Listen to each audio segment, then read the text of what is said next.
Assalamualaikum warahmatullahi wabarakatuh.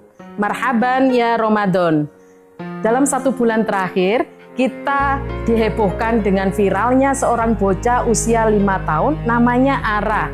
Di usia tersebut, ia menggegarkan media sosial karena ia dapat menjawab permasalahan sosial, ekonomi, dan masalah agama. Ternyata kedua orang tuanya itu telah mengajarkan sosok Ara ini berbicara sejak ia usia 6 bulan.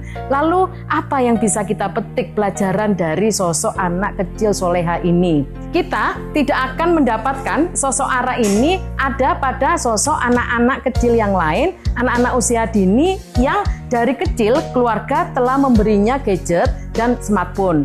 Nah, kedua orang tua Ara ini ternyata mengasuhnya itu tanpa gadget dan tanpa tontonan televisi.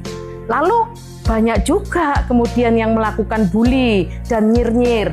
Wah, kalau gitu Ara ini sudah kehilangan masa kecilnya. Nah, itu pola pikir yang sesat, itu pola pikir yang salah. Karena apa? Karena anak kecil, anak di usia dini itu adalah fase golden age. Di fase golden age ini adalah fase di mana kalau kata Al-Quran dan hadis, itu anak itu seperti kertas putih. Kedua orang tua dan keluarga yang bertugas untuk menggambar. Nah, itu yang pertama. Yang kedua, di fase usia golden age ini itu adalah fase pertumbuhan psikomotorik. Kedua orang tua dan keluarga itu memang seharusnya menstimulasi anak untuk banyak bergerak dan bermain di sekitarnya. Kenapa? Karena pada psikomotorik ini itu sebenarnya terjadi antara peregangan otot yang tersambung dengan kognisi. Nah, bagaimana kemudian anak psikomotoriknya bergerak? Anak yang harusnya lari-larian, bermain di sekitar, bermain di taman, bermain dengan orang tua, itu kemudian tidak akan bisa mereka lakukan itu kalau mereka terpapar dengan gadget. Nah, apa dampaknya? Anak yang terpapar dengan gadget itu tentu dia akan mengalami lamban bicara. Nah, terus kemudian ia mudah tantrum dan dia akan tumbuh menjadi anak yang tidak konsentrasi.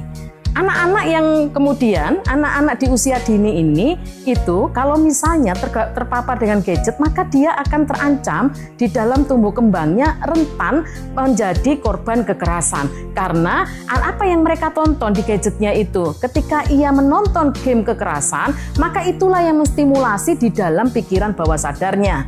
Ketika ia dinasihati oleh orang tuanya sedikit, dia mudah tantrum. Ketika ia dilarang, dia akan marah. Itu pertanda bahwa anak sudah mengalami gangguan di mental. Maka apa seyogyanya yang harus kita lakukan? Seyogyanya yang harus kita lakukan adalah bahwa anak-anak usia dini ini adalah anak-anak yang memang dia harus bergerak. Dan mereka tidak akan bisa bergerak ketika mereka terpapar gadget. Jadi, anak itu merupakan amanah orang tua, amanah Allah kepada orang tuanya. Maka alangkah mirisnya jika amanah itu kemudian dialihkan kepada gadget. Naudzubillah min dzalik. Assalamualaikum warahmatullahi wabarakatuh.